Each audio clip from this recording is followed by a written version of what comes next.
খগেন্দ্র ভিতরে প্রবেশ করিতে উদ্যত হইল। ঝি আত্মসম্বরণ করিয়া বলিল, দাঁড়ান, আপনি কি চান? যা চাই তা তোমার মনিবের কাছে বলবো, বলিয়া খগেন্দ্র আরও 2 পদ অগ্রসর হইল।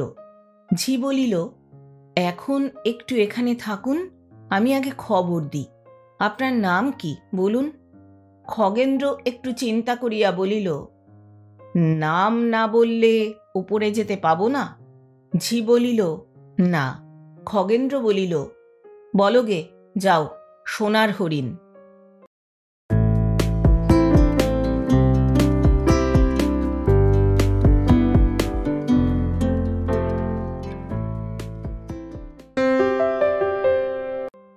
শুভেচ্ছা বন্ধুরা, এক রাশ শুভেচ্ছা আর ভালোবাসা। আমি অর্পিতা, আর আপনারা শুনছেন এক ব্যাগ গপ্প ইউটিউব চ্যানেল। বন্ধুরা, শুরুতেই একটা ছোট্ট অনুরোধ। এখনও যারা এক ব্যাগ গপ্প চ্যানেলটি সাবস্ক্রাইব করেননি তাদের উদ্দেশ্যে বলি, আজই চ্যানেলটি সাবস্ক্রাইব করে সঙ্গে থাকুন, উৎসাহ পাব এগিয়ে চলার। এক ব্যাগ গপ্প চ্যানেলে আপনি শুনতে পাবেন এমন কিছু ভালো লাগা গল্প, যে গল্পকে জড়িয়ে ধরে বাঁচা যায় আজীবন।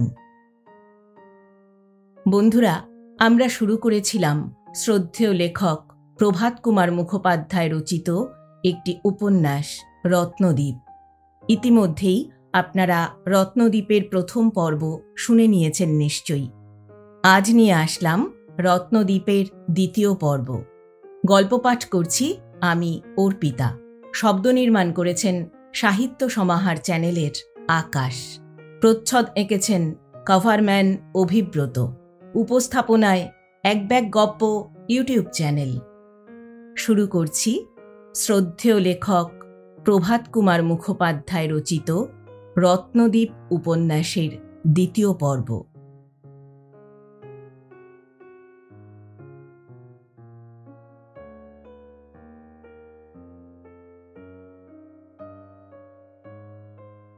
হঠাৎ বাহিরে পদশব্দ হইল। কে আসে? ভয়ে রাখালের মুখ বিবর্ণ হইয়া গেল। বিস্ফারিত নেত্রে মুক্ত দ্বার পানে মুখ ফিরাইল। দেখিল, মৃত সন্ন্যাসী নহে, প্রেত নহে, সিগন্যালম্যান মহাবীর সিং। তাহাকে দেখিয়া রাখালের দেহে যেন প্রাণ ফিরিয়া আসিল। বলিল, মহাবীর সিং, এত দেরি করিয়া আসিলে?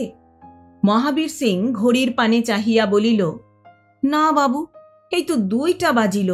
আপনি তো আমাকে 2টা অবধি ছুটি দিয়াছিলেন। রাখাল বিকৃত স্বরে বলিল, হ্যাঁ, ছুটি তো দিয়াছিলাম, কিন্তু গুদামে একটা মরা পড়িয়া রহিয়াছে। অফিসে আমি একলা, একটু শীঘ্র শীঘ্র আসিতে হয় না? মহাবীর সিং হা হা করিয়া হাসিয়া বলিল, বাবু, আপনি কি ভয় পাইয়াছেন? ভয় কি? জ্যান্ত মানুষ কি মরা মানুষকে ভয় করিবে? কিছু ভয় নাই বাবু, আপনি শয়ন করুন। রাখালের অনুরোধ ক্রমে সিগন্যালম্যান অফিস কক্ষের মেঝেতেই শয়ন করিয়া রহিল। সিগন্যালম্যান তো 10 মিনিটের মধ্যেই নাসিকা গর্জন আরম্ভ করিল। কিন্তু রাখালের চক্ষু হইতে যেন আগুন ছুটিয়া বাহির হইতেছে। ব্যাটারি বাক্সের উপর নিজের শয্যায় শয়ন করিয়া কিছুক্ষণ সে আড়ষ্ট হইয়া পড়িয়া রহিল। যে দেরাজটিতে থলি ও দপ্তর রহিয়াছে তাহা চাবিবন্ধ নাই। হঠাৎ রাখালের মনে হইল, কি জানি, যদি সিগন্যালম্যান রাত্রিতে উঠিয়া ওই দেরাজ টানিয়া খোলে? উহার চাবিও নাই যে বন্ধ করিয়া দিয়া নিশ্চিন্ত হইবে। জিনিসগুলা বাসায় রাখিয়া আসিলে হয়, কিন্তু দেরাজ টানিয়া খুলিবার শব্দে যদি লোকটা জাগিয়া ওঠে এবং থলি বাহির করিতে দেখিতে পায়, কিংবা নাড়াচাড়ায় ঝমঝম শব্দ শুনিতে পায়, তাহা হইলেই তো উহার মনে সন্দেহ হইবে। তখন কি বিভ্রাট ঘটিবে কে জানে। যেখানে মাথা রাখিয়া রাখাল শয়ন করিয়াছিল সেখান হইতে দেরাজটা আবার দেখাও যায় না। তাই সে বালিশটা পায়ের দিকে আনিয়া ঘুরিয়া শুইল। এক দৃষ্টে দেরাজটির পানে চাহিয়া রহিল। রাখাল ভাবিতে লাগিল, কে জানে কত টাকা সব শুদ্ধ আছে। থলিটা তো ৫-৬ ভারী। যদি সবই রূপার টাকা থাকে তবে ৫০০ কাছাকাছি। হ্যাঁ, তবে যদি উহার মধ্যে মোহর থাকে, কতগুলা মোহর আছে কে জানে। আচ্ছা, যদি সবগুলাই মোহর হয়, যদিও তাহা অসম্ভব, তথাপি হিসাব করিয়া দেখিতে ক্ষতি কি? রূপার টাকার অন্তত ২০ গুণ মূল্য তো হইবে। ১০,০০০ টাকা। আর ওই খেরো বাঁধা দপ্তরে নোট আছে নাকি, না কেবল বাজে কাগজ? যদি নোট থাকে, কে জানে কত টাকার নোট। সবগুলা যদি নোট হয় তবে ১,০০,০০০ টাকা হইতেও আটক নাই। রাখাল এইরূপ চিন্তা করিতে লাগিল, আর তাহার রক্ত ক্রমে উষ্ণ হইতে উষ্ণতর হইয়া তাহার মস্তিষ্ককে জ্বালাময় করিয়া তুলিল। এইরূপে ১.৫ ঘণ্টা কাটিল। ঘড়িতে তখন ৩:৩০। বৃষ্টি বোধহয় থামিয়া গিয়াছে। বায়ুর শব্দ আর শোনা যাইতেছে না। অত্যন্ত গরম বোধ হওয়াতে রাখাল উঠিয়া একটি দরজা খুলিয়া দিল। শীতল বায়ু আসিয়া তাহার ২ চোখে লাগিতে লাগিল। আরাম পাইয়া সে আরও একটু বাহিরে গিয়া দাঁড়াইল। আকাশের পানে চাহিয়া দেখিল নক্ষত্র ফুটিয়াছে, কিন্তু শেষ রাত্রি বলিয়া তেমন জ্যোতি আর নাই। ওই কিছু দূরে, যেখানটা খুব অন্ধকার জমিয়াছে, সেইখানে ২টা বড় বড় আম গাছ আছে। উহার আড়ালেই রাখালের বাসা। মৃদু শীতল বায়ু তাহার সর্বাঙ্গ হইতে উত্তাপ যেন মুছিয়া মুছিয়া লইতে লাগিল। রাখাল ক্রমে প্রকৃতিস্থ হইল। ১,০০,০০০ টাকার স্বপ্ন তখন বাতুলের কল্পনা বলিয়া তাহার মনে হইল। ভাবিল, ৪-৫০০ টাকা আছে। যতদিন অন্য একটা চাকরি বাকরি না জোটে, ততদিন কোনো ক্রমে কাটাইয়া দিতে পারিব। এমন সময় টেলিগ্রাফের ঘণ্টা টং টং করিয়া বাজিয়া উঠিল। রাখাল গিয়া কল ধরিল। একটু পরেই হাঁকিল, মহাবীর সিং, মহাবীর সিং, উঠো উঠো, ফতুয়া মালগাড়ি ছোঁড়া। মহাবীর সিং উঠিয়া বসিল। একটি হাই তুলিয়া তুড়ি দিয়া বলিল, সীতারাম সীতারাম। কৌন নম্বর বাবু? ২৬ নম্বর। গাড়ি তো নেহি কাটেগা? নেহি। দ্বিতীয়বার হাই তুলিয়া স্খলিত পাগড়ি মাথায় ভালো করিয়া বাঁধিতে বাঁধিতে মহাবীর সিং সিগন্যাল ফেলিবার জন্য বাহির হইয়া গেল। রাখাল এই সুযোগটির প্রতীক্ষায় ছিল। সে বাহির হইবা মাত্র রাখাল দেরাজ খুলিয়া থলি ও দপ্তর বাহির করিয়া আলোয়ানের ভিতরে লুকাইয়া দ্রুত বেগে আপনার বাসায় গিয়া উপস্থিত হইল। শয়নকক্ষের তালা খুলিয়া আলো জ্বালিয়া থলিটির মুখ শিথিল করিয়া বিছানার উপর উবুড় করিয়া ধরিল। যাহা বাহির হইল সবই সাদা সাদা, একটুও হলুদের আভা নাই। শীতল বাতাস খাইয়া রাখাল যতই প্রকৃতিস্থ হইয়া থাকুক, একটি নৈরাশ্যের দীর্ঘ নিঃশ্বাস তাহার কিন্তু পড়িল। তখন রাখাল বিছানায় বসিয়া দপ্তরটির দড়ি খুলিতে লাগিল। সে দড়ি কি সহজে খোলে? খানিকটা খোলে, আবার একটি গ্রন্থি বাহির হয়। যাহা হোক, অনেক কষ্টে রাখাল সেই খেরুয়ার আবরণ উন্মোচন করিল। বাহির হইল কেবল হিজিবিজি লেখা কাগজের রাশি। কোথায় বা নোট, কোথায় বা ১,০০,০০০ টাকা। অনেকগুলো চিঠিপত্র, কতক নূতন, কতক পুরাতন। ছেঁড়া ছেঁড়া খবরের কাগজ আর ২খানি মোটা মোটা খাতা। রাখাল দেখিল খাতাগুলোয় বাংলা লেখা, ছিন্ন সংবাদপত্রেও বঙ্গভাষা। একখানা খামে দেখিল ইংরাজিতে ঠিকানা লেখা রহিয়াছে, শ্রী শ্রী মহান্ত ভজনানন্দ গিরি, তিতারিয়া মাঠ, মহাদেওপুর পোস্ট, ভায়া সিরাথু, EIR। রাখাল তখন অস্পষ্ট স্বরে বলিল, স্বামীজি দেখছি বাঙালি, আমি ভেবেছিলাম খোট্টা। খাতা ২খানি পরীক্ষা করিয়া দেখিল তাহা গ্রন্থাকারে লিখিত। রাখাল একটি বিদ্রূপের হাসির সহিত অস্ফুট স্বরে বলিল, ও বাবা, বড় কেউকেটা নয়, বাংলা গ্রন্থকার। কলকাতায় যাওয়া হচ্ছিল কি বই ছাপাতে নাকি? বলিতে বলিতে একখানি খাতার প্রথম পৃষ্ঠা খুলিয়া দেখিল, লেখা আছে আত্মজীবন চরিত, প্রথম খণ্ড, গার্হস্থ্য জীবন। অপরখানির প্রথম পৃষ্ঠায় লেখা আছে দ্বিতীয় খণ্ড, সন্ন্যাস জীবন। এমন সময় স্টেশনে ঢং ঢং করিয়া ২৬ নম্বরের দ্বিতীয় ঘণ্টা পড়িল। এখনই সিগন্যালম্যান গ্রিন দিবার জন্য হুকুম চাহিবে। রাখাল তাড়াতাড়ি টাকাগুলি থলিতে ভরিয়া দপ্তরটা যেমন তেমন করিয়া জড়াইয়া তোরঙ্গের ভিতর পুরিয়া চাবি বন্ধ করিল। ঘরের দ্বারে তালা বন্ধ করিয়া দ্রুত পদে স্টেশনে গিয়া উপস্থিত হইল। প্রভাত হইল। বখতিয়ারপুর হইতে প্যাসেঞ্জার ছাড়িল। এই গাড়িতে মোকামার পুলিশ প্রভৃতি আসিয়া পৌঁছিবে। রাখাল খালাসি পাঠাইয়া বড়বাবুকে ডাকাইয়া আনিল। রাত্রে গাড়ি হইতে মরা নামিয়াছে, এই সংবাদ ইতিমধ্যেই চতুর্দিকে ব্যাপ্ত হইয়া পড়িয়াছিল। তামাশা দেখিবার জন্য বাজারের অনেক লোক স্টেশনে আসিয়াছে।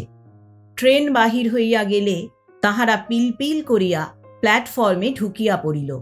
খালাসিরা মাঝে মাঝে হট যাও হট যাও করিয়া তাহাদের উপর তর্জন গর্জন করিল, কিন্তু কে শোনে? পার্সেল গুদাম খুলিয়া মৃতদেহকে বাহিরে আনিয়া রাখা হইল।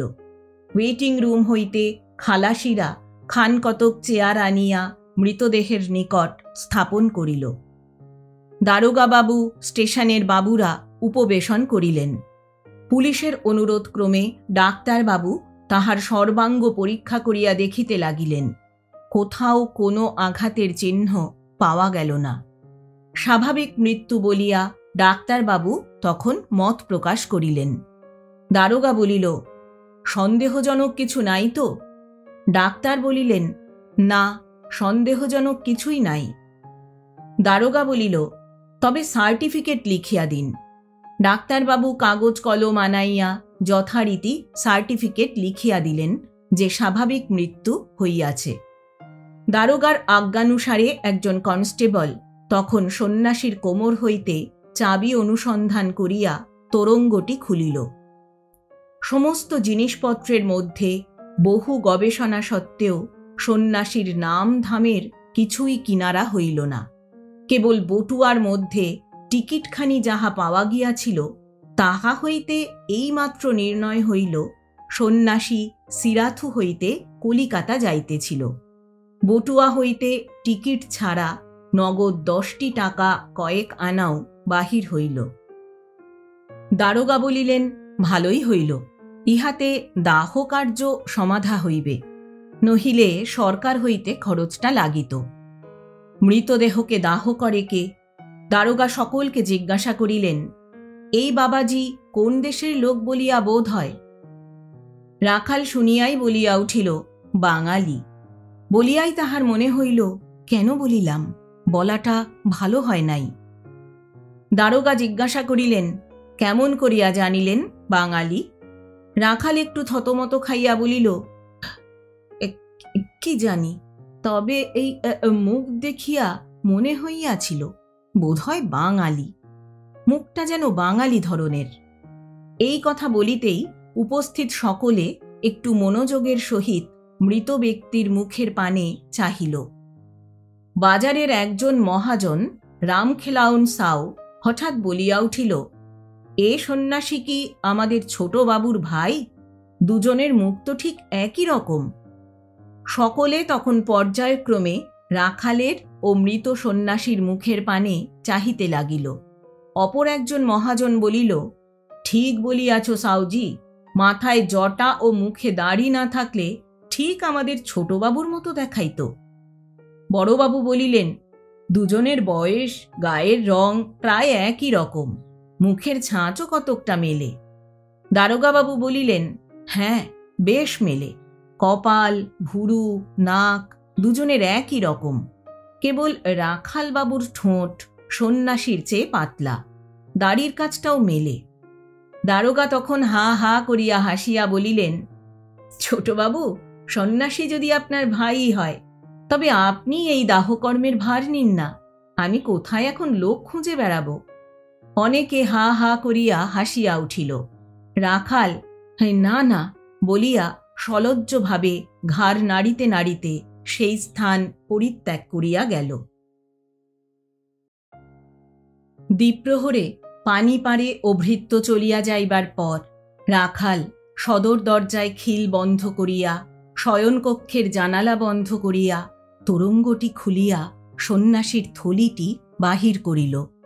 শব্দ না হয় এমন সাবধানতার সহিত টাকাগুলি বাহির করিয়া বিছানায় বসিয়া গণিতে লাগিল। 20 টাকার থাক সাজাইয়া ঠিক 25 থাক হইল। 500 টাকা। রাখালের মনটা অনেক দিন পরে আজ বেশ প্রফুল্ল। সে ভাবিতে লাগিল, এই 500 টাকা এবং পোস্ট অফিসে যাহা আছে এবং প্রভিডেন্ট ফান্ড হইতে যাহা পাওয়া যাইবে, তাহাতে তাহার 3-4 বৎসর বেশ কাটিয়া যাইবে। কাহারও গলগ্রহ হইয়া থাকিতে হইবে না। কাশী দশাশ্বমেধ ঘাটে সন্ন্যাসী সাজিয়া ভিক্ষাও করিতে হইবে না। এই 3-4 বৎসরে একটা কোনো কাজকর্ম কি সে জুটাইয়া লইতে পারিবে না? অবশ্যই পারিবে। কিংবা এই টাকা লইয়া কোনো একটা ছোটখাটো দোকান করিলেও হয়। দোকান ফাঁদিয়া শেষে মূলধন নষ্ট হইবে না তো? দোকান না হোক, কোনরূপ ব্যবসা চালানি কারবার। এই খুসরুপুরেই বেশ ভালো খাঁটি সস্তা ঘি পাওয়া যায়। 1000 খানেক টাকার সেই ঘৃত যদি কিনিয়া কলিকাতায় লইয়া যাওয়া যায়, তবে খরচ বাদে প্রায় 200 টাকা মুনাফা থাকে। লাভ কিছু কম হইতে পারে, টাকাটা নিশ্চয়ই ডুবিবে না। কিংবা কয়লার খনিতে গিয়া ঠিকাদারি লওয়া যাইতে পারে। কিংবা কলিকাতা হইতে 5-7 বাক্স তৈয়ারি জামা, কোট, বডিস প্রভৃতি ও বাঙালির পছন্দের পাড়ের ধুতি, শাড়ি এইসব আনিয়া লাইনের প্রত্যেক স্টেশনে নামিয়া নামিয়া একদিন করিয়া থাকিয়া বিক্রয় করিলেও বেশ লাভ হইতে পারে। রেলের ছোট স্টেশনে যে সকল বাঙালি কর্মচারীরা থাকে, তাহারা কাপড় জামার অভাবটা বড়ই অনুভব করে। স্থানীয় দোকানে পছন্দ মতো জিনিস পাওয়া যায় না। এক কলিকাতা হইতে আনাইয়া লওয়া, তাহাও সবসময় সুবিধা হয় না। এবং নিজের চোখে দেখিয়া জিনিস পছন্দ করার উপায় থাকে না। রাখাল ভাবিতে লাগিল, তাই করিব, চাকরি আর করিব না। চাকরি করিয়া কে কবে বড়লোক হইয়াছে? হ্যাঁ, ব্যবসা করিয়া অনেকে বড়লোক হইয়াছে বটে। টাকাগুলি থলিতে ভরিয়া তোরঙ্গে রাখিয়া রাখাল একটু নিদ্রার আয়োজন করিল। কিন্তু বিছানায় শুইয়া চক্ষু বুজিয়া সে কেবল কল্পনায় নিজের ব্যবসায়ের উন্নতি এবং সঙ্গে সঙ্গে জমিদারি ক্রয়, বাগানওয়ালা দ্বিতল ত্রিতল অট্টালিকা নির্মাণ প্রভৃতি হৃদয়গ্রাহী কার্যে 1 ঘণ্টা কাটাইয়া দিল। তাহার মাথা গরম হইয়া উঠিল। নিদ্রা লাভের আশু সম্ভাবনা রহিল না। নিজের পাগলামিতে নিজে লজ্জিত হইয়া রাখাল তখন উঠিয়া বসিল এবং সোরাই হইতে জল ঢালিয়া মাথা, কান ও মুখ ধুইয়া ফেলিল। একটি সিগারেট ধরাইয়া ভাবিল, একখানা বই টই পড়িতে পড়িতে ঘুম আসিবে ক্ষণ। বটতলার একখানা ডিটেকটিভ উপন্যাস হাতে করিয়া ভাবিল, এ পড়া বই, আবার পড়িতে ভালো লাগিবে কি? তার চেয়ে বরং সন্ন্যাসী ঠাকুরের আত্মজীবন চরিতখানাই পড়া যাক না, দেখি না লোকটা কি প্রকৃতির মানুষ ছিল। এই ভাবিয়া তোরঙ্গ হইতে খেরুয়া বাঁধা দপ্তরটি বাহির করিয়া বিছানায় শুইয়া শুইয়া রাখাল সেটি খুলিল।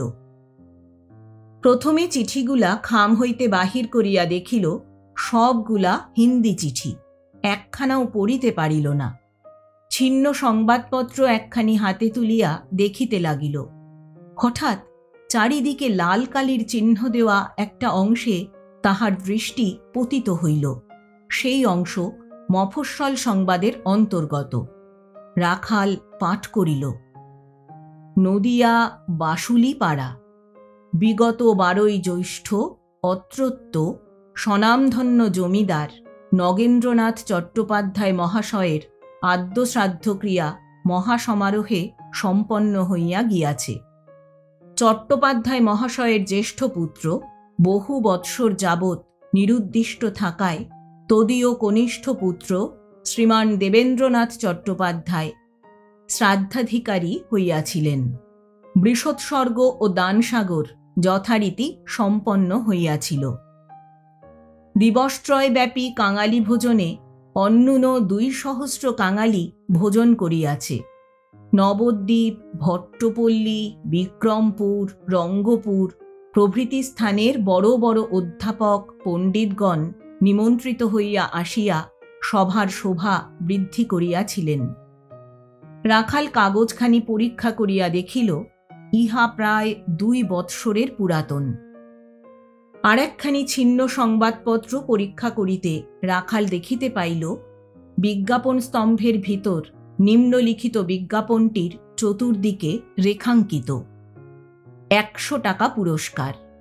গত বৃহস্পতিবার 19শে পৌষ মদীয় জ্যেষ্ঠ পুত্র শ্রীমান ভবেন্দ্রনাথ চট্টোপাধ্যায় গৃহ হইতে নিরুদ্দেশ হইয়া গিয়াছে। শ্রীমানের বয়ক্রম 14 বৎসর, শ্যামবর্ণ, একহারা চেহারা, মাথায় বড় বড় চুল, গায়ে কালো সার্জের কোট, নেবু রঙের ডুরিদার শাল, পরিধানে দেশি লাল ফিতাপার ধুতি, পায়ে চীনাবাড়ির স্প্রিংদার বার্মিজ জুতা। যদি কেহ উক্ত বালকের সন্ধান বলিয়া দিতে পারেন, তবে তিনি উপরের লিখিত পুরস্কার পাইবেন। শ্রী নগেন্দ্রনাথ চট্টোপাধ্যায়, জমিদার, বাসুলিপাড়া গ্রাম, পোস্ট অফিস, দেওয়ানগঞ্জ, জেলা নদিয়া। অনুসন্ধান করিয়া দেখিল, সেখানি 16 বৎসর পূর্বে প্রকাশিত একখানি বঙ্গবাসী। মনে মনে বলিল, বাবাজি দেখছি ছেলেবেলায় বাড়ি থেকে পালিয়ে এসে সন্ন্যাসী হয়েছিলেন। বড় লোকের ছেলে, এতদিন পরে বোধহয় বাড়ি যাওয়া হচ্ছিল। কেন? বিষয় সম্পত্তি দখল করবার জন্যে নাকি?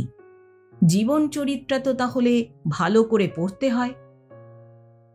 রাখাল তখন অলসভাবে জীবনচরিতের পাতাগুলা উল্টাইতে লাগিল। দেখিল, প্রথম খণ্ডটা গল্পাকারে বিবৃত, দ্বিতীয় খণ্ডটা সমস্ত ডায়েরির আকারে লেখা। তবে প্রত্যেক তারিখের উল্লেখ নাই, মাঝে মাঝে ফাঁক আছে। পাতা উল্টাইতে উল্টাইতে রাখাল বলিল, বাবা, এ যে মহাভারত বিশেষ, লিখেছে তো কম নয়, এত কে পড়ে? বরং শেষ দিকটা দেখা যাক, কি উদ্দেশ্যে বাবাজি কলকাতা যাচ্ছিলেন। দ্বিতীয় খণ্ডের শেষাংশ পড়িতে পড়িতে রাখাল দেখিল, 1 মাস পূর্বের তারিখ দেওয়া, তার নিম্নে কয়েক ছত্র লেখা আছে: স্থির করিয়াছি এই ব্যর্থ সন্ন্যাস পরিত্যাগ করিয়া পুনরায় গৃহস্থাশ্রমে ফিরিয়া যাইব, কিন্তু একটু দেখিয়া শুনিয়া যাইতে হইবে। দেখিবার প্রধান বিষয় আমার স্ত্রী বাঁচিয়া আছে কিনা, এবং যদি বাঁচিয়া থাকে তবে কি অবস্থায় আছে। যখন গৃহত্যাগ করিয়াছিলাম তখন সে 8ম বর্ষীয়া বালিকা, এখন সে 24 বর্ষীয়া পূর্ণ যুবতী। এই দীর্ঘকাল সে নিজেকে পবিত্র রাখিতে পারিয়াছে কি? ইহা তো সহসা বিশ্বাস হয় না। সুতরাং স্থির করিয়াছি বাড়ি যাইব। এই ছদ্মবেশে গিয়া কিছুদিন গ্রামে থাকিব, ঘুরিয়া ফিরিয়া বেড়াইব, সকল সংবাদ জানিতে পারিব।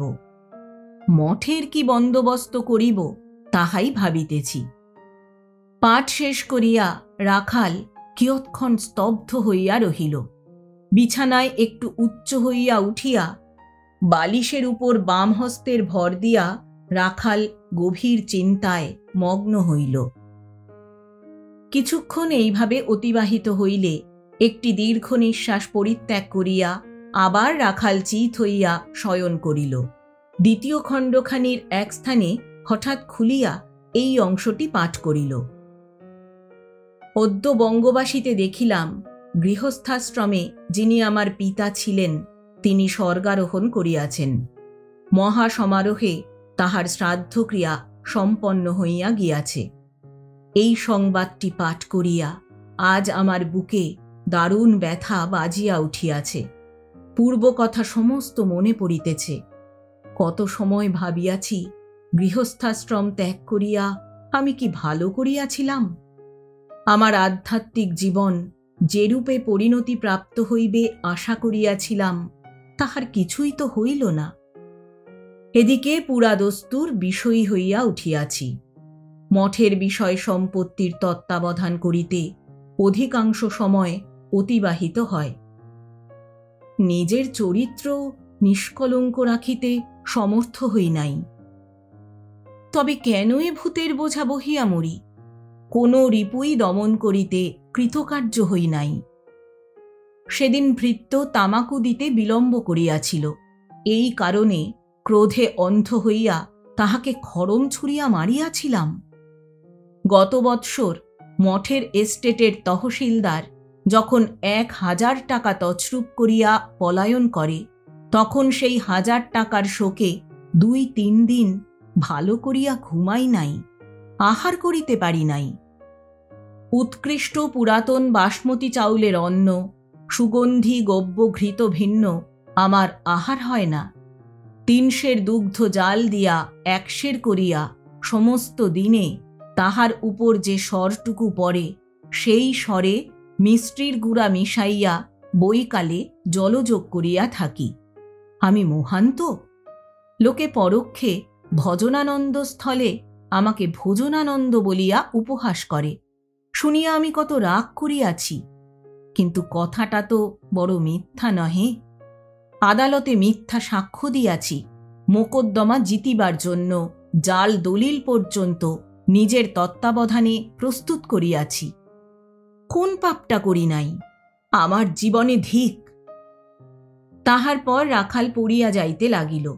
পড়িতে পড়িতে দেখিল মঠের জীবনে সন্ন্যাসীর ধিক্কার উত্তরোত্তর বৃদ্ধি পাইতেছে।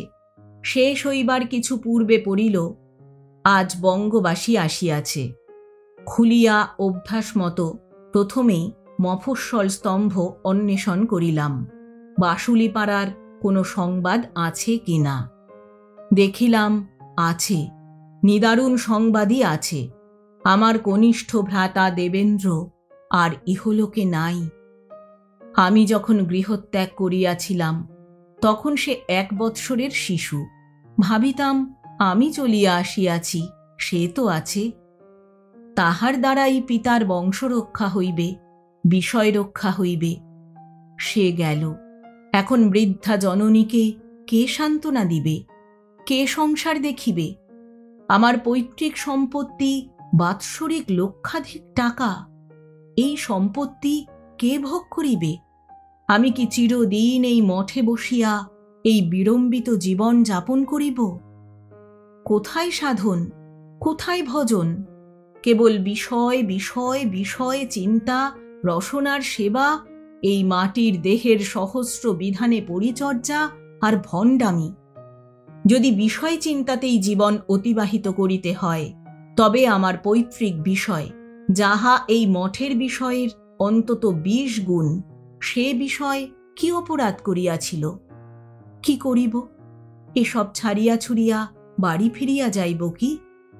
আজ সমস্ত দিন তাহাই চিন্তা করিতেছি, কিন্তু কিছুই স্থির করিতে পারিতেছি না। ইহা ২ মাস পূর্বে লিখিত।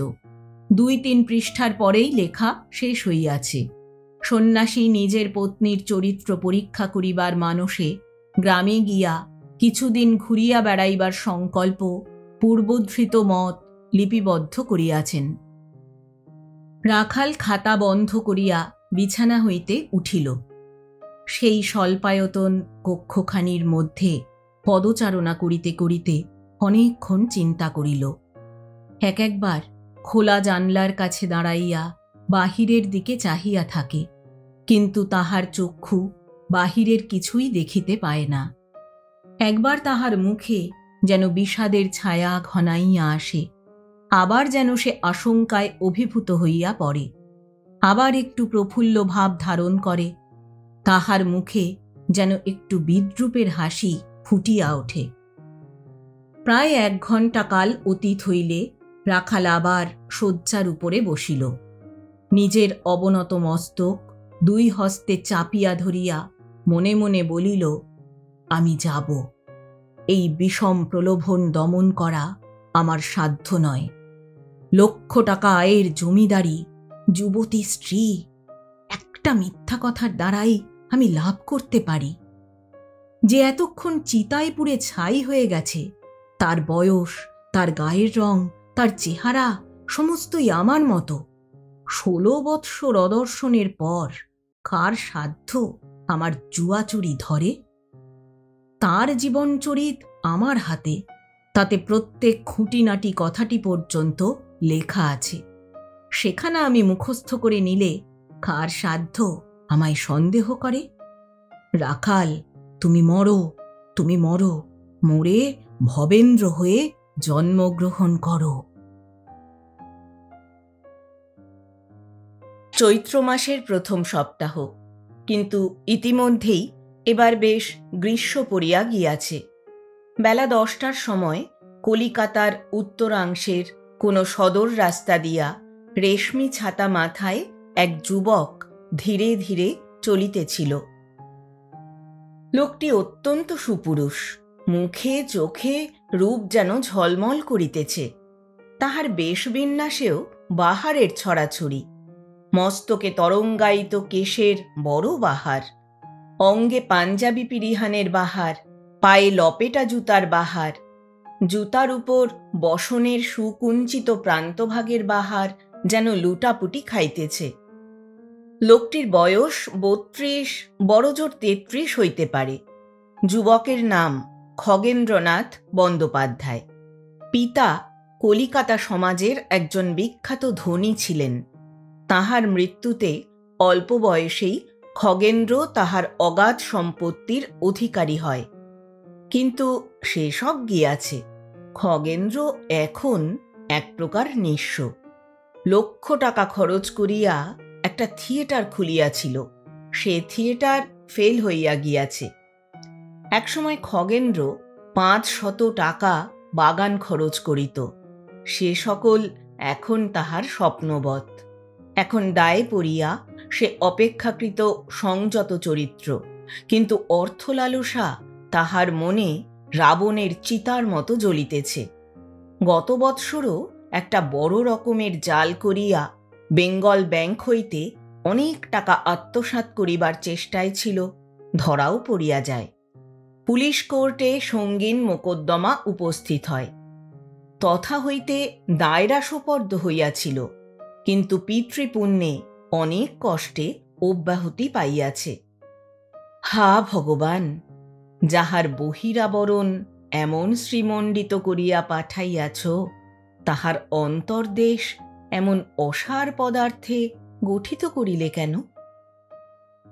কিয়দ্দূর চলিয়া খগেন্দ্র গলির মোড় পাইল। মাথা তুলিয়া গলির নামটি পাঠ করিল। পকেট হইতে একখানি কাগজ বাহির করিয়া একবার মাত্র দেখিয়া সেই গলির পথে নম্বর খুঁজিতে খুঁজিতে অগ্রসর হইল। ক্রমে একটি পীতবর্ণের দ্বিতল বাটির সম্মুখে দাঁড়াইয়া পকেট হইতে কাগজখানি বাহির করিয়া আবার নম্বরটি মিলাইল। উপরিতলের কক্ষ হইতে খোলা জানালা দিয়া হারমোনিয়ামের সুরলহরী ভাসিয়া আসিতেছিল। খগেন্দ্র বদ্ধ দ্বারে করাঘাত করিতে লাগিল। ভিতর হইতে শব্দ আসিল, কে গা? খগেন্দ্র বলিল, খুলেই দেখো না। দ্বার খুলিয়া একজন ঝি আত্মপ্রকাশ করিল। খগেন্দ্রর মুখপানে চাহিয়াই বিস্ময়ে সে কিয়ৎক্ষণ অবাক হইয়া রহিল। খগেন্দ্র বলিল, কনক এ বাড়িতে থাকে? ঝি অস্ফুট স্বরে বলিল, আপনি কে? আমি যেই হই না, কনকের এই বাড়ি? ঝি বলিল, হ্যাঁ। খগেন্দ্র ভিতরে প্রবেশ করিতে উদ্যত হইল। ঝি আত্মসম্বরণ করিয়া বলিল, দাঁড়ান, আপনি কি চান? যা চাই তা তোমার মনিবের কাছে বলবো বলিয়া খগেন্দ্র আরো 2 পদ অগ্রসর হইল। ঝি বলিল, এখন একটু এখানে থাকুন, আমি আগে খবর দিই। আপনার নাম কি বলুন? খগেন্দ্র একটু চিন্তা করিয়া বলিল, নাম না বললে উপরে যেতে পাবো না। ঝি বলিল, না। খগেন্দ্র বলিল, তোমার মনিব যে দেখছি মস্ত মেম সাহেব হয়েছেন। বলো গে, যাও, সোনার হরিণ। ঝি বলিল, সোনার হরিণ? আপনার নাম বলবো সোনার হরিণ? খগেন্দ্র একটু হাসিয়া বলিল, একসময় ও দলে আমি সোনার হরিণ বলেই বিখ্যাত ছিলাম। বলো গে, বললেই চিনতে পারবে। পাশে একটি ক্ষুদ্র কক্ষে টেবিল ও খান দুই চেয়ার রাখা ছিল। ঝি খগেন্দ্রকে সেইখানে বসিতে অনুরোধ করিয়া ভিতরে গেল।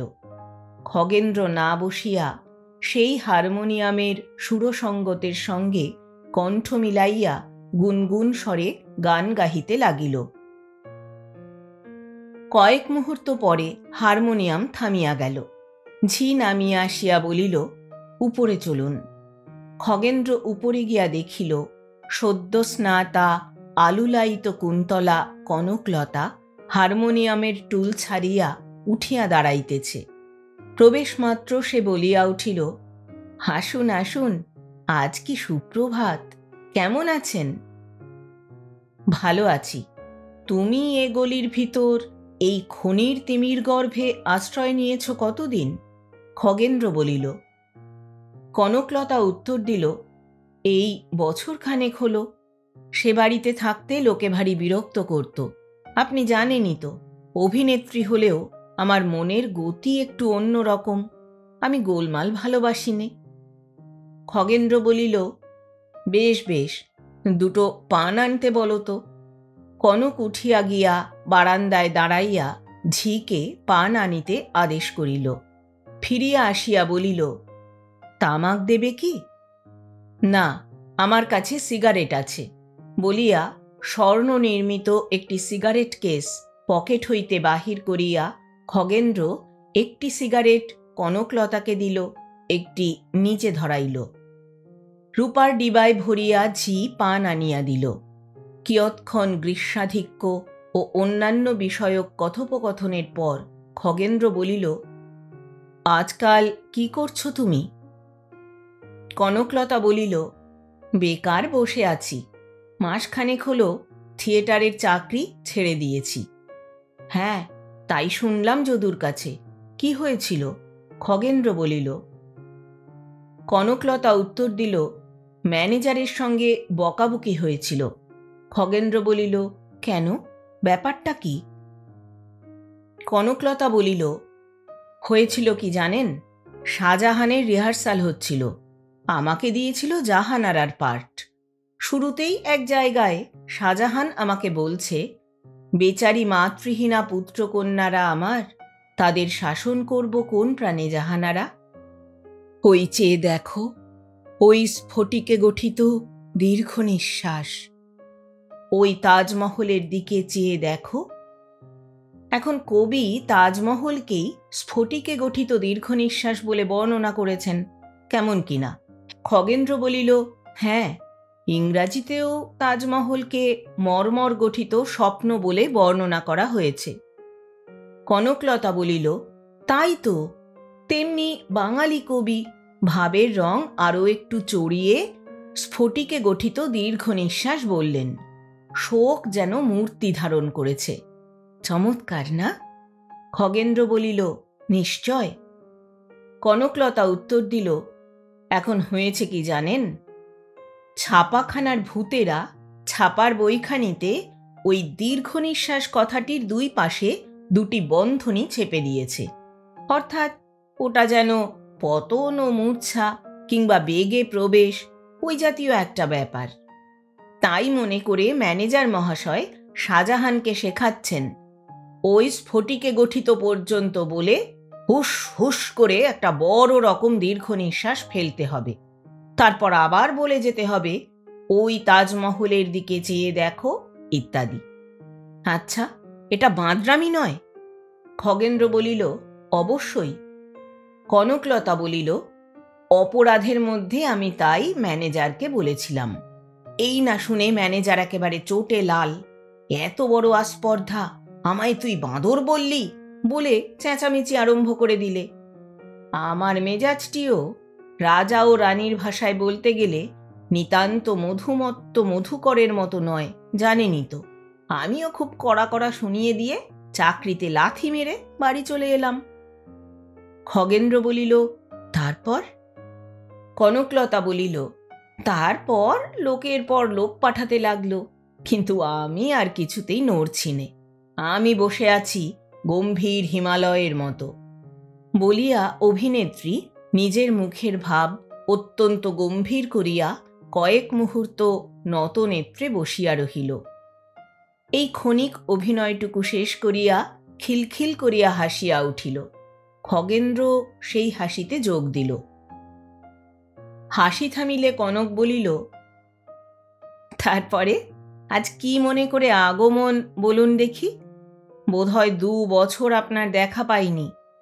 খগেন্দ্র বলিল, একটু কাজেই এসেছি, একজন ভালো অভিনেত্রী খুঁজছি। কনক উচ্ছ্বসিত স্বরে বলিল, আবার থিয়েটার খুলবেন নাকি? খগেন্দ্র ঈষৎ হাসিয়া বলিল, যদি খুলি তুমি আমার থিয়েটারে চাকরি নেবে? কনকলতা বলিল, নেব না, নিশ্চয় নিশ্চয়, আপনার থিয়েটারেই তো আমার প্রথম হাতে খড়ি। তখনও তো আমার নাম কেউ জানত না। সত্যি খুলবেন? খগেন্দ্র ঈষৎ হাসিয়া বলিল, না, এবার থিয়েটার নয়। কনকলতা বলিল, তবে অভিনেত্রী খুঁজছেন কেন?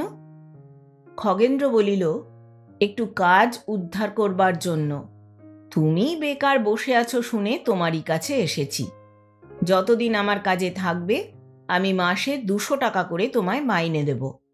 যদি আমার কাজটি সফল করে দিতে পারো তাহলে বেশ ভারী রকম বকশিস পাবে। ব্যাপারটা কিছুই বুঝিতে না পারিয়া কনক সবিস্ময়ে জিজ্ঞাসা করিল, আমায় কি করতে হবে? খগেন্দ্র বলিল, বেশি কিছু নয়। পাড়া গাঁয়ে মাস কতক একজন বড় লোকের পুত্রবধূর সহচরী হয়ে তোমায় থাকতে হবে। অধিকতর বিস্মিত হইয়া কনকলতা বলিল, কার সহচরী হতে হবে? ব্যাপার কি? খগেন্দ্র তখন পকেট হইতে একখানা বাঙালা সংবাদপত্র বাহির করিয়া একটা বিজ্ঞাপন কনকলতাকে পাঠ করিতে দিল। বিজ্ঞাপনটি এইরূপ, কর্মখালি।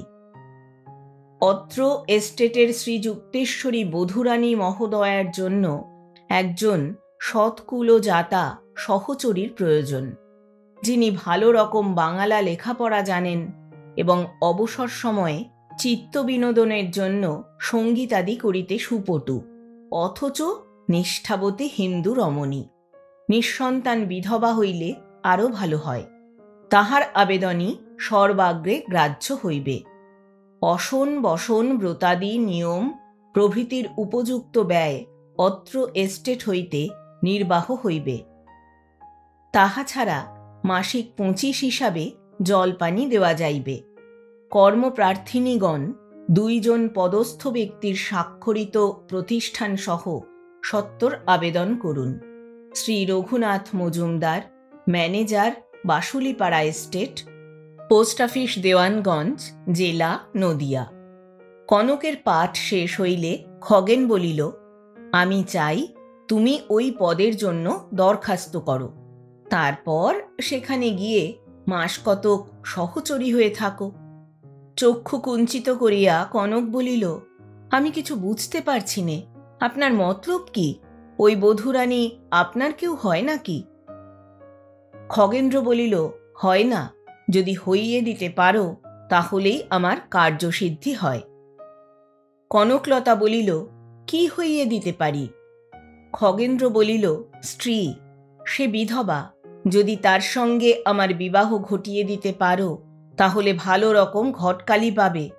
শুনিয়া কনক গালে হাত দিয়া বলিল, উমা, বিধবা বিবাহ করবেন? এতদিন বিয়ে না করে শেষে এই কাজ? আপনার এমতি কেন হলো খগেনবাবু? দেখতে কি বড় সুন্দরী নাকি? খগেন্দ্র বলিল, তাকে আমি কখনো চক্ষেও দেখিনি। কনকলতা বলিল, তবে যদি সে কালো কুৎসিত হয়?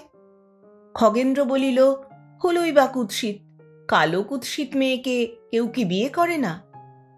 একটা অঙ্গুলি গালের উপর স্থাপন করিয়া নত নেত্রে কিয়ৎক্ষণ স্তব্ধ থাকিবার পর মৃদু হাসি হাসিয়া চক্ষু তুলিয়া কনকলতা বলিল, অনেক টাকা আছে বুঝি?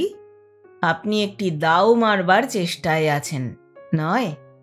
খগেন্দ্র বলিল, পাগল, আমি সেই চরিত্রের লোক? আমি শুধু বিধবা বিবাহ করে বাংলাদেশকে একটা দৃষ্টান্ত দেখাবো মনে করেছি। মাথা নাড়িয়া কনক বলিল, বকেন কেন? বাংলাদেশের জন্য তো রাত্রে আপনার ঘুম হচ্ছে না। বলি, ওই বউরানী কি অত্র এস্টেটের মালিক? খগেন্দ্র বলিল, 16 আনার। কনকলতা বলিল, আয় কত? খগেন্দ্র বলিল, বছরে 1,00,000 টাকা হবে। কনক তখন বিজয়িনীর ন্যায় হাস্য করিয়া বলিল, তাই বলুন, এতক্ষণে ব্যাপারটা পরিষ্কার হলো। তা সে হিন্দু ঘরের বিধবা অমনি চট করে আপনাকে বিয়ে করতে রাজি হবে? খগেন্দ্র বলিল, চট করে রাজি হলে তোমার দ্বারস্থ হয়েছি কেন? তোমার সেখানে গিয়ে তার মনটির উপর ধীরে ধীরে অল্পে অল্পে নিজের অধিকার বিস্তার করতে হবে। খুব সাবধানে তোমায় অগ্রসর হতে হবে। প্রথমে বিধবা বিবাহের সমর্থক খানকতক উপন্যাস, যেমন রমেশ দত্তের সংসার, এইগুলো পড়ে শোনাতে হবে। কথা প্রসঙ্গে বিধবা বিবাহ জিনিসটাকে বেশ ভালো রং দিয়েই চিত্রিত করে তার মনশ্চক্ষুর সম্মুখে তোমায় ধরতে হবে। কলকাতায় এখন কত বড় বড় ভালো ভালো লোক বিধবা বিবাহ সমর্থন করছেন, এই সব সংবাদ কথা কৌশলে তাকে জানাতে হবে। এই রকম করে তিলে তিলে তার প্রতিকূল মনকে অনুকূল করে আনতে হবে। এ বড় কঠিন কাজ, প্রথম শ্রেণীর আর্টিস্ট ছাড়া অন্য কেউ পারবে না। তাই কনক, আমি তোমার শরণ নিয়েছি। অভিনেত্রী এই কথায় একটু আত্মপ্রসাদ অনুভব করিল, বলিল, আচ্ছা, আমি চেষ্টা করব। কোনো রকম দায়ে বিপদে পড়ব না তো খগেনবাবু? দায় বিপদ কিসের? তোমায় খুনও করতে হবে না, জালও করতে হবে না, চুরিও করতে হবে না, দায় কিসের? তুমি মুখের কথা বলবে মাত্র। আমার ভাগ্য যদি নিতান্ত মন্দ হয়, তবে বড়জোর সে তোমার উপর অসন্তুষ্ট হয়ে তোমায় বিদায় করে দেবে। করবে, তুমি ঘরের ছেলে অর্থাৎ ঘরের মেয়ে ঘরে ফিরে আসবে। খগেন্দ্র বলিল। কনক বসিয়া ভাবিতে লাগিল। খগেন্দ্র সিগারেট কেসটি খুলিয়া আরেকটি সিগারেট কনককে দিল, একটি নিজে আবার ধরাইল। এইভাবে নীরবে প্রায় 2-3 মিনিট কাটিল। কনক তখন জিজ্ঞাসা করিল, আচ্ছা, তার বয়স কত শুনেছেন? খগেন্দ্র বলিল, খবর পেয়েছি 23-24। কনক বলিল, কতদিন বিধবা হয়েছে? খগেন্দ্র বলিল, বলতে গেলে আজন্ম বিধবা। যখন 8 বৎসর বয়স তখন তার বিবাহ হয়। মাস 2 পরে তার বালক স্বামী নিরুদ্দেশ হয়ে যায়। তারপর থেকে 14 বছর সে সধবার বেশেই ছিল। 2 বৎসর হল তার শ্বশুরের মৃত্যু হয়েছে। শ্রাদ্ধে বড় বড় পণ্ডিতেরা এসেছিলেন। তাঁরা বিধান দিলেন, যে ব্যক্তি 14 বছর নিরুদ্দেশ, সে মরে গেছেই ধরতে হবে। কুশপুত্তল দাহ করে তার শ্রাদ্ধ করা আবশ্যক। তাই হল। সেই অবধি অর্থাৎ 2 বছর বউরানী বিধবা বেশ ধারণ করেছে। কনক বলিল, সংসারে আর কে কে আছে? খগেন্দ্র বলিল, এক বুড়ো শাশুড়ি, একটি দেওর ছিল, সেও মরে গেছে। আর কেউ নেই। একলা থাকতে পারে না, তাই কাগজে ওই বিজ্ঞাপন দিয়েছে। কনকলতা সংবাদপত্রখানি উঠাইয়া বিজ্ঞাপনটি দ্বিতীয়বার পাঠ করিল, বলিল, আচ্ছা, আমি না হয় নিষ্ঠাবতী হিন্দু বিধবা সেজে দরখাস্ত করলাম। আমাকেই চাকরি দেবে, তার স্থিরতা কি? খগেন্দ্র বলিল, স্থিরতা অবশ্য নেই, তবে সম্ভাবনা খুব বেশি। যদি ব্রাহ্ম বা খ্রিস্টান মেয়ে চাইতো, তাহলে ভালো লেখাপড়া জানে, গাইতে বাজাতে পারে, অথচ গরিবের ঘরের ভালো মেয়ে পেতে পারত। কিন্তু নিষ্ঠাবতী হিন্দু বিধবাটিও হবে, অথচ ভালো লেখাপড়া গান বাজনা জানবে, এমন সোনার পাথর বাটি কোথায় আছে? তুমি দরখাস্ত করলে নিশ্চয়ই তোমার হবে। কনকলতা বলিল, আচ্ছা, 25 জলপানি বলেছে কেন? খগেন্দ্র বলিল, বেতন বললে পাছে রূঢ় শোনায়, হিঁদুর মেয়ে রাজি না হয়। কনকলতা বলিল, দুজন বড় বড় লোকের প্রতিষ্ঠাপত্র চাই যে লিখেছে, তার কি হবে? খগেন্দ্র বলিল, আমি জোগাড় করে দেব, তার জন্যে চিন্তা নেই। কনকলতা বলিল, কবে দরখাস্ত করতে হবে? খগেন্দ্র বলিল, যত শীঘ্র হয়। আমি একটা মুসাবিদা প্রস্তুত করে এনেছি। বলিয়া খগেন্দ্র 4 পৃষ্ঠা লেখা একখানি চিঠির কাগজ বাহির করিয়া কনকের হাতে দিল। কনক সেটি পাঠ করিতে লাগিল, আর মাঝে মাঝে হাসিয়া উঠিতে লাগিল। বলিল, উফ, এত মিথ্যে কথাও আপনি লিখেছেন খগেনবাবু। কনকের পাঠ শেষ হইলে খগেন্দ্র বলিল, বলো, তুমি রাজি? কনক বলিল, আমায় আজ সারাটা দিন সময় দিন, আমি ভেবেচিন্তে সন্ধেবেলায় আপনাকে বলবো। খগেন্দ্র ঘড়ির পানে চাহিয়া দেখিল প্রায় 11:30। উঠিয়া দাঁড়াইয়া বলিল, বেশ, মুসাবিদাটা তুমি রাখো, ভেবেচিন্তে দেখো, যদি দরখাস্ত করাই স্থির করো, তবে ওটা ভালো করে নকল করে রেখো, সন্ধেবেলা এসে নিয়ে যাব। কনকলতাও উঠিয়া দাঁড়াইল, হাসিতে হাসিতে বলিল, আচ্ছা, ভেবে দেখি। বসুন বসুন, বরফ দিয়ে 1 গ্লাস শরবত আনতে বলেছি, খেয়ে যান। যদি এ কাজে হাত দিই আর সফলই হই, তাহলে ঘটকালিতে কি পাবো বলুন দেখি? খগেন্দ্র বলিল, তুমিই বলো। কনক চাপা হাসির সহিত বলিল, 20,000, আর কলকাতায় একখানা ভালো বাড়ি। তথাস্তু বলিয়া খগেন্দ্র ঝির হাত হইতে শরবতের গ্লাস লইল। কনক বলিল, আমার মাথা গরম হয়ে গেছে, আর একটা সিগারেট দিন। সিগারেট দিয়া শরবত পানান্তে খগেন্দ্র প্রস্থান করিল। বৈকালে একটু ঘুরিয়া 2খানি প্রতিষ্ঠাপত্র সংগ্রহ করিয়া সন্ধ্যার পর খগেন আবার ফিরিয়া আসিল। দেখিল কনক দরখাস্তখানি নকল করিয়া রাখিয়াছে। সেখানি লইয়া বলিল, আমার মুসাবিদাটা? কনক বলিল, ওটা আমার কাছে থাক না। খগেন্দ্র বলিল, তুমি নিয়ে কি করবে? কনক বলিল, আমি রেখে দেব।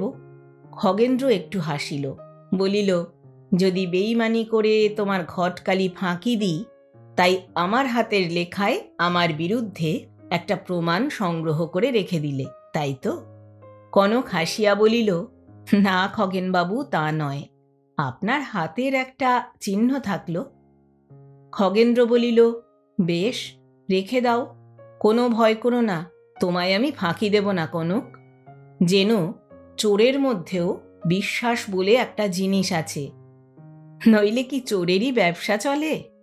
বলিয়া খগেন্দ্র বিদায় গ্রহণ করিল। গঙ্গার উপরেই বাসুলিপাড়ার বাবুদের সুপ্রশস্ত বাসভবন। বাটির পশ্চাতে অনেকটা স্থান ঘিরিয়া অন্তঃপুরের বাগান, তাহাতে দেশি ও বিলাতি ছোট বড় নানা জাতীয় ফল ফুলের গাছ, পাতাবাহারের গাছ, লতামণ্ডপ শোভা পাইতেছে। বাগানটি গঙ্গা তীর পর্যন্ত প্রসারিত। ফল ও ফুল গাছ ছাড়া অনেকগুলি অন্যান্য গাছও আছে, বরং গঙ্গার কাছাকাছি এই সকল গাছেরই প্রাচুর্য। স্থানে স্থানে মর্মর মণ্ডিত আসন বেদিকা। ভোর হইবা মাত্র একটি বিধবা যুবতী অন্তঃপুরের দ্বার খুলিয়া বাহির হইলেন। তাহার পরিধানে একখানি শ্বেত বস্ত্র, গাত্রে নামাবলী জড়ানো। যুবতীর মুখের উপর উষার আলোক পড়িয়া সেই কমনীয় মূর্তি কমনীয়তর করিয়া তুলিল।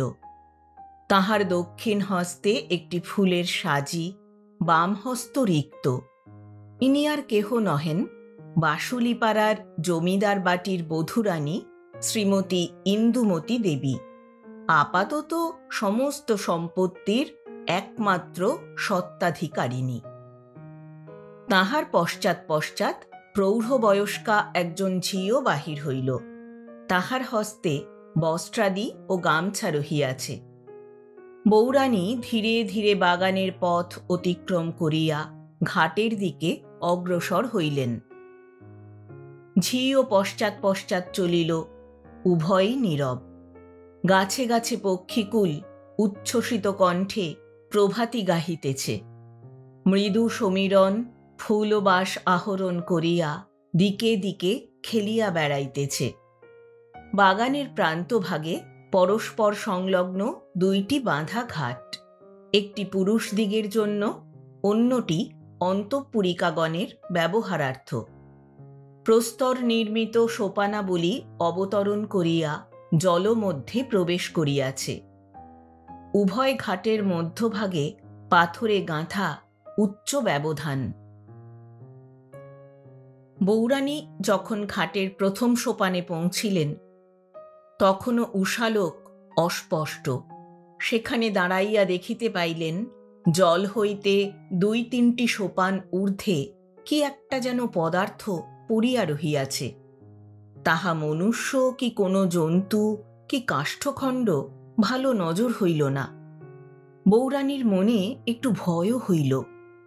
সেইখানে থমকিয়া দাঁড়াইয়া মুখ ফিরাইয়া ঝিকে বলিলেন, হাবার মা, শিগগির আয়। হাবার মা সেখান হইতে ১০-১২ হাত পশ্চাতে ছিল। এই কথা শুনিয়া দ্রুত গতি আসিয়া বলিল, কেন বৌরানী? বৌরানী অঙ্গুলির দ্বারা জলের দিকে দেখাইয়া বলিলেন, ওটা কি পড়ে রয়েছে বল দেখি। হাবার মার বয়স ৫০ পার হইয়াছিল। সে কেবল দেখিল কালো রকম লম্বা রকম কি একটা পড়িয়া রহিয়াছে। বলিল, ও মা, তাই তো, ওটা কি গো বৌরানী? বৌরানী বলিলেন, আমি তোকেই তো জিজ্ঞাসা করছি, যা দেখিন, কাছে গিয়ে দেখে আয় কি পড়ে রয়েছে, ওটা কি? হাবার মা চক্ষু কপালে তুলিয়া বলিল, না মা, আমি যেতে পারবো নি মা, কামড়ায় যদি। বৌরানী একটু বিরক্ত হইয়া বলিলেন, মরণ, কামড়াবে কেন? বাঘও নয়, ভালুকও নয়। তবে কি ওটা? বৌরানী বলিলেন, আচ্ছা, তুই না পারিস, আমি গিয়ে দেখছি। বলিয়া বৌরানী সোপান অবতরণ করিতে উদ্যত হইলেন। ঝি তাহার বস্ত্রাঞ্চল ধরিয়া ফেলিয়া বলিল, যেওনি মা, যেওনি, ওটা কোনো জানোয়ার জলে ভেসে এসেছে, কি হয়তো কুমির, ডাঙায় উঠে গা শুকোচ্ছে। যদি কামড়ায় তবে তো আর বাঁচবে না। বৌরানী সবলে ঝির হস্ত হইতে অঞ্চল মুক্ত করিয়া লইয়া সাবধানে সোপান অবতরণ করিতে লাগিলেন। ঝিও তাহার পশ্চাৎ পশ্চাৎ ৪-৫টা সিঁড়ির ব্যবধানে নামিতে লাগিল। বৌরানী যত অগ্রসর হইতে লাগিলেন, ততই সেই পদার্থটি স্পষ্টতর হইয়া মনুষ্য মূর্তিবৎ প্রতীয়মান হইল। নিকটে গিয়া দেখিলেন একজন স্ত্রীলোক। তাহার মুক্ত কেশ মুখ বক্ষের উপর পতিত রহিয়াছে। বৌরানী ডাকিলেন, ওগো, কে গা তুমি? কোনো উত্তর নাই। ঝি পৌঁছিয়া বলিল, ও মা, যা মনে করেছি তাই, জলে মরা ভেসে এসেছে। তা হতভাগী ছাড় কপালি, ভেসে ডাঙায় উঠবার আর জায়গা পেলিনি, উঠলি কিনা শেষে আমাদের ঘাটে। বৌরানী বলিলেন, ঝি, বোধহয় মরেনি। ওই দেখ, বুকের উপর যে চুলগুলি পড়ে রয়েছে সেগুলি একটু একটু উঠছে নামছে, বুকটি বোধহয় ধুকধুক করছে। হাবার মার ক্ষীণ চক্ষু স্পন্দনটুকু দেখিতে পাইল না। বলিল, হ্যাঁ, বৌরানীর যেমন কথা, ও নাকি বেঁচে আছে। বৌরানী আরো কাছে গিয়া স্ত্রীলোকটির ললাট ও বুক হইতে চুল সরাইয়া হস্ত দ্বারা পরীক্ষা করিলেন। দেখিলেন দেহে এখনো উত্তাপ আছে, বুকটি বাস্তবিকই ধুকধুক করিতেছে। বলিলেন, হাবার মা, এ বেঁচে আছে, শিগগির দৌড়ে বাড়ি যা, একে বাড়িতে তুলে নিয়ে যাবার জন্য লোকজন ডেকে আন, আর কাউকে ছুটিয়ে দে ডাক্তার আনবার জন্য। যা, শিগগির যা, যত শিগগির পারিস। হাবার মা তখন, ও মা, কি বিপদ হলো গো, হে হরি, রক্ষে করো, বলিতে বলিতে বাগানের ভিতর দিয়া সাধ্যানুসারে দৌড়িতে আরম্ভ করিল। হাবার মা গামছা ও বস্ত্রাদি ঘাটের উপর ফেলিয়া গিয়াছিল। বৌরানী সেগুলি লইয়া আসিয়া স্ত্রীলোকটির সিক্ত বস্ত্র কষ্টে মোচন করিয়া লইলেন। গামছা দিয়া যথাসাধ্য তাহার গাত্র মার্জনা করিয়া একখানি শুষ্ক বস্ত্র তাহাকে পরাইয়া দিলেন। তাহার পর স্বীয় অঞ্চল দিয়া আবার তাহার সর্বাঙ্গ ঘর্ষণ করিতে লাগিলেন। ততক্ষণে একটু আলো হইয়াছিল। দেখিলেন তাহার গ্রীবার পশ্চাৎভাগ ব্যাপিয়া মাল্যের আকারে একটা রক্তবর্ণ চিহ্ন পড়িয়াছে। চর্মে স্থানে স্থানে ক্ষত হইয়া অল্প অল্প রক্তপাত হইতেছে। ইতিমধ্যে হুম হুম করিয়া 4 জন বেহারা একটা পালকি আনিয়া ফেলিল। বৌরানীর ইঙ্গিত পাইয়া মৃতকল্প স্ত্রীলোকটিকে পালকিতে উঠাইয়া তাহারা বাটির দিকে ছুটিল। বৌরানীও ক্ষিপ্রচরণে তাহাদের পশ্চাৎ পশ্চাৎ চলিলেন। 1 সপ্তাহ অতীত হইয়াছে। অপরাহ্নে অন্তঃপুর সংলগ্ন উদ্যানে একটি বকুল গাছের ছায়ায় মর্মর বেদিকার উপর পূর্বকথিত স্ত্রীলোকটি উপবিষ্ট রহিয়াছে। এই কয়দিন জ্বর ভোগের পর আজ সে একটু সুস্থকায়। তাই বৌরানী তাহাকে বাগানে বায়ু সেবনার্থ পাঠাইয়াছেন। স্ত্রীলোকটির বয়স অনুমান 20 বর্ষ। তাহার বিশীর্ণ পাণ্ডুবর্ণ মুখখানিতে বিষাদের ঘন ছায়া পরিব্যাপ্ত। চক্ষু দুইটি সর্বদা আনত ও সজল। দেখিলে মনে হয় বুঝি অনেক কষ্টে রোদন সম্বরণ করিয়া রহিয়াছে। পরিধানে সাদা সেমিজের উপর একখানি লাল পাড় শাড়ি, ইহা বৌরানী দিয়াছেন। প্রকোষ্ঠ যুগলে স্বর্ণবলয়, বাম হস্তে সধবার চিহ্ন বর্তমান। এগুলি পূর্ব হইতেই ছিল। ঝুরু ঝুরু বাতাসেই 2-4টি করিয়া বকুলের ফুল ঝরিয়া এই যুবতীর গাত্রে চারিপাশে পতিত হইতেছে। সে মাঝে মাঝে একটি ফুল তুলিয়া লইতেছে, আবার ভাবিতে ভাবিতে অন্য মনে তাহা ভূতলে নিক্ষেপ করিতেছে। বসিয়া বসিয়া যুবতী কিয়ৎক্ষণ পরে সেই বেদিকার উপর শয়ন করিল। কিয়ৎ পরে উঠিয়া বসিয়া করতলে কপোল রক্ষা করিয়া চিন্তা করিতে লাগিল। মাঝে মাঝে বক্ষ কাঁপাইয়া এক একটি দীর্ঘ নিঃশ্বাস পড়িতেছে। আহা, এ রমণী বড় দুঃখিনী। অন্তঃপুর হইতে একজন দাসী বাহির হইয়া আসিল।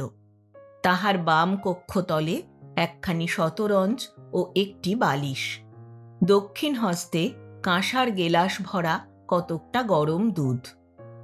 কাছে আসিয়া বিছানা নামাইয়া রাখিয়া দাসী বলিল, দুধ খাও। রমণী বলিল, এখন দুধ কেন ঝি? বৌরানী পাঠিয়ে দিলেন, বললেন, অনেক কুইনাইন খেয়েছ, একটু বেশি করে দুধ না খেলে মাথা ঘুরবে। তুমি দুধটুকু ততক্ষণ খাও, আমি বিছানাটা পেতে দিই। রমণী ঝির হাত হইতে দুধের গেলাস লইয়া বলিল, আহা, কেন আবার কষ্ট করে বিছানা আনতে গেলে? আমি এই শানের উপরেই শুতাম, এখন খাসা ঠান্ডা। ঝি বলিল, বৌরানী বললেন যে বসে থাকতে বোধহয় কষ্ট হচ্ছে, একটা বিছানা টিছানা পেতে দিয়ে এসো, আমি একটু পরেই আসছি। দুগ্ধপান করিতে করিতে রমণী বলিল, তোমাদের বৌরানী মানুষ নয় ঝি, উনি দেবতা। ঝি তখন এদিক ওদিক চাহিয়া চুপে চুপে জিজ্ঞাসা করিল, দিদি ঠাকরুন, তোমাদের বাড়ি কোথা গো? এই কথা জিজ্ঞাসা করিয়া ঝি তাহার কর্ত্রীর আজ্ঞা লঙ্ঘন করিল। সেদিন গঙ্গাতীর হইতে উঠাইয়া আনিবার পর ডাক্তার অনেক কষ্টে এই রমণীর চেতনা সম্পাদন করিয়াছেন। কিন্তু অল্পক্ষণ পরেই সে প্রবল জ্বরে অভিভূত হইয়া পড়ে। জ্বরের কিঞ্চিত উপশম হইলে পরদিন বউরানী তাহার নাম জিজ্ঞাসা করিয়াছিলেন। 2-3 বার জিজ্ঞাসা করার পর যেন অনেক ভাবিয়া চিন্তিয়া রমণী বলিয়াছিল, আমার নাম সুরবালা। কি জাত জিজ্ঞাসা করায় অনেক ভাবিয়া চিন্তিয়া রমণী বলিয়াছিল, আমরা ব্রাহ্মণ। বাপের বাড়ি কোথা, শ্বশুরালয় কোথা, এসব পরিচয় জিজ্ঞাসায় রমণী কাঁদিতে আরম্ভ করে। কোনো উত্তর দেয় নাই। তৎপরদিন বউরানীর অনুপস্থিতিতে তাহার শ্বশ্রু ঠাকুরানীও পরিচয় জিজ্ঞাসা করাতেও উক্তরূপ অবস্থা ঘটিয়াছিল। এই কথা বউরানীর কানে যায়।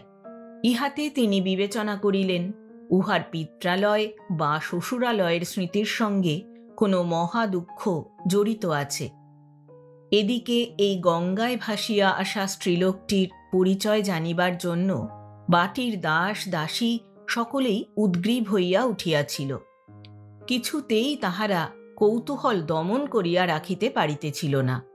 তাই বউরানী সকলকে বিশেষ করিয়া সাবধান করিয়া দিয়াছিলেন, কেহ যেন এই রমণীর পরিচয়সূচক কোনো প্রশ্ন তাহাকে না জিজ্ঞাসা করে। তাই সাবধানে চারিদিক চাহিয়া দেখিয়া সভয়ে ঝি প্রশ্ন করিল, দিদি ঠাকরুন, তোমাদের বাড়ি কোথা গো? সুরবালা একটু বিরক্তির সহিত বলিল, শ্মশান।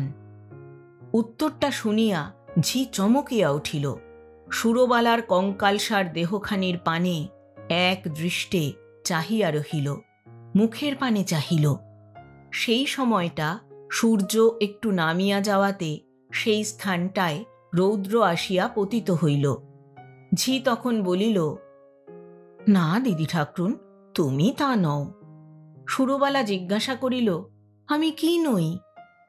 ঝি বলিল, তুমি তা নও, এই যে তোমার ছায়া পড়েছে দিদি ঠাকরুন।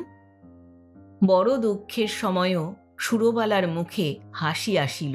বলিল, না, আমি তা নই, আমি তোমাদেরই মতো মাটির মানুষ। ঝি তখন সুরবালাকে বিছানায় শয়ন করাইয়া বলিল, বউরানী কি করছেন দেখি গে, বলিয়া সে প্রস্থান করিল।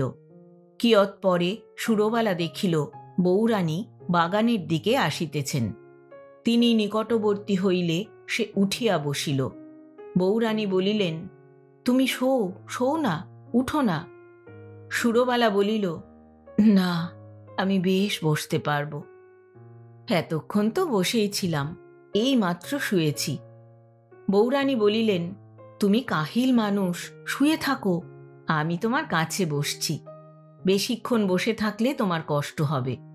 বলিয়া তিনি শতরঞ্জের এক প্রান্তে উপবেশন করিলেন। হাসিতে হাসিতে সুরবালার স্কন্ধে হস্তার্পণ করিয়া তাহাকে শোয়াইয়া দিলেন। সুরবালা আকুল নয়নে বউরানীর মুখের পানে চাহিয়া রহিল। বলিল, আপনি বসে রইলেন, আমি শুলাম, এটা তো ভালো হলো না। বউরানী বলিলেন, কেন, দোষ কি? তুমি রোগী, আমি তো রোগী নই। আর দেখো, আমি তোমায় তুমি বলি, তুমি আমায় আপনি বলো কেন? একথা শুনিয়া সুরবালার সেই ছলছল চক্ষু আরও যেন ভারী হইল।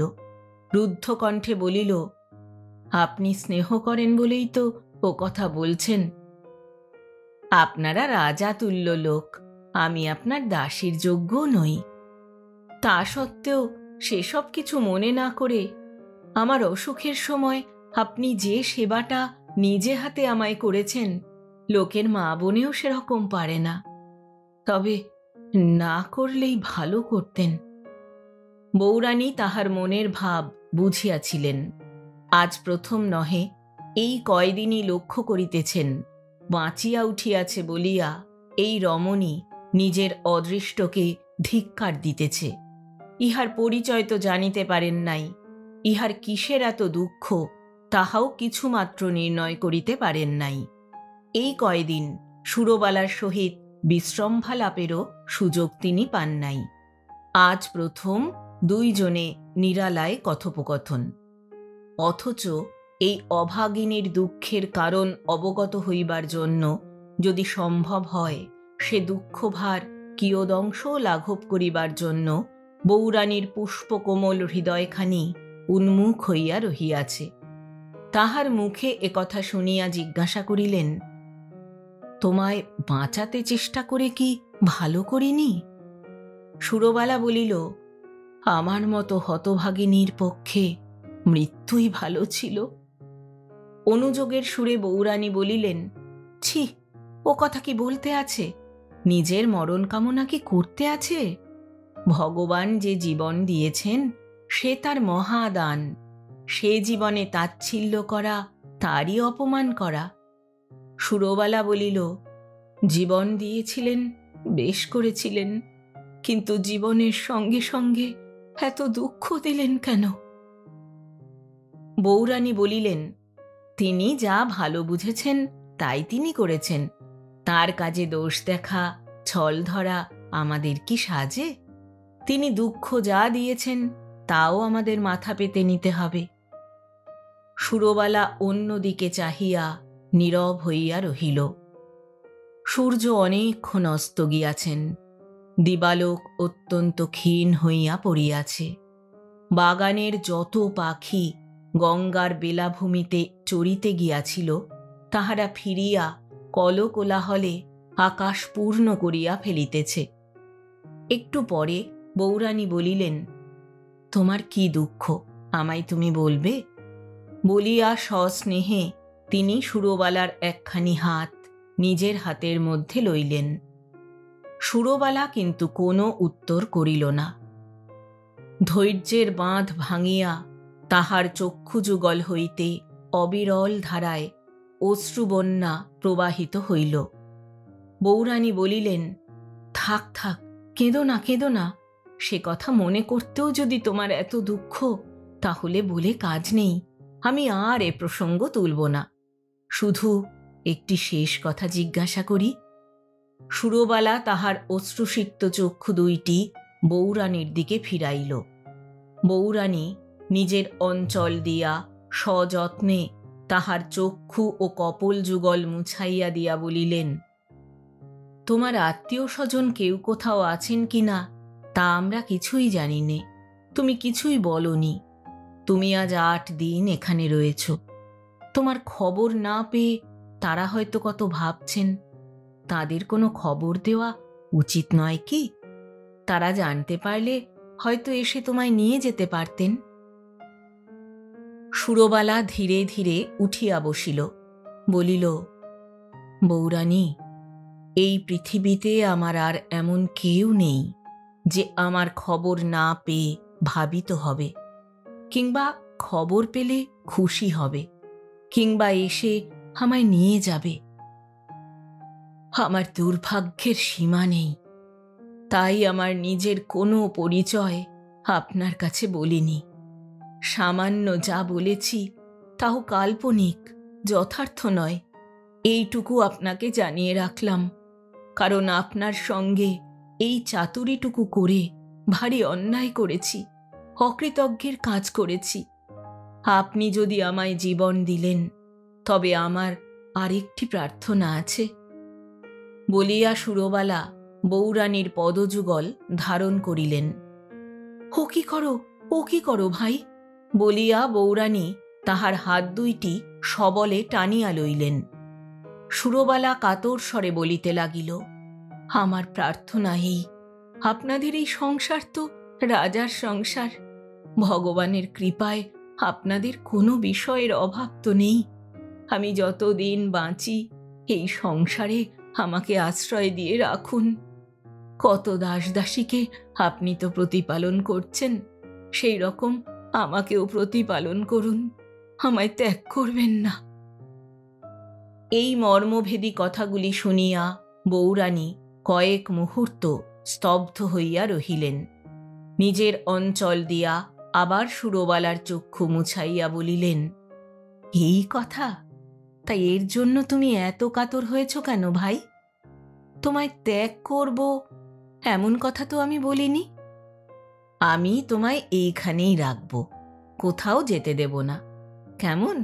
এখন শান্ত হও, চুপ করো, আর কেঁদো না। কিন্তু সুরবালার চক্ষু বারণ মানে না। অনেক করিয়া বউরানী তাহাকে কতকটা শান্ত করিলেন। সন্ধ্যা হইল, উভয়ে তখন উঠিয়া অন্তঃপুর অভিমুখে চলিলেন। পথে যাইতে যাইতে শ্রান্ত হইয়া সুরবালা একটা কাষ্ঠাসনে বসিয়া পড়িল। বউরানীও বসিলেন। আকাশে তখন দুই একটি নক্ষত্র দেখা দিতে লাগিল। দুইজনে কথাবার্তা হইতে লাগিল। বউরানী বলিলেন, দেখো ভাই, আমি একলাটি থাকি, কোনো সমবয়সী সঙ্গী সাথী নেই। দিন আমার কাটে না, তাই আমার দেওয়ান, তাকে আমি কাকা বলি, আমার একজন সহচরীর জন্যে কাগজে বিজ্ঞাপন দিয়েছেন। আমি ভাবছি কি, বাইরে থেকে অন্য লোক এনে আর কি হবে, তুমি আমার সহচরী হয়ে থাকো। আমি কাকাকে বলবো, কি বলো? সুরবালা মৃদুস্বরে বলিল, আপনার দয়া আমি কখনো ভুলব না। অতঃপর দুইজনে অন্তঃপুর মধ্যে প্রবেশ করিলেন।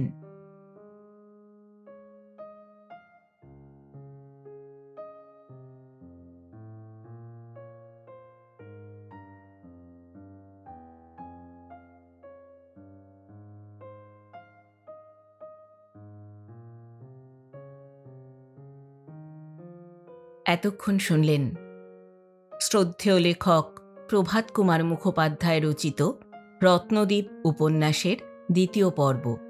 গল্প পাঠ করলাম আমি অর্পিতা। শব্দ নির্মাণ করেছেন সাহিত্য সমাহার চ্যানেলের আকাশ। প্রচ্ছদ এঁকেছেন কভারম্যান অভিব্রত। উপস্থাপনায় এক ব্যাগ গপ্প ইউটিউব চ্যানেল। বন্ধুরা, গল্প পাঠ কেমন লাগলো কমেন্ট বক্সে অবশ্যই জানাবেন কিন্তু। আবার আসব রত্নদ্বীপ উপন্যাসের পরবর্তী পর্ব নিয়ে।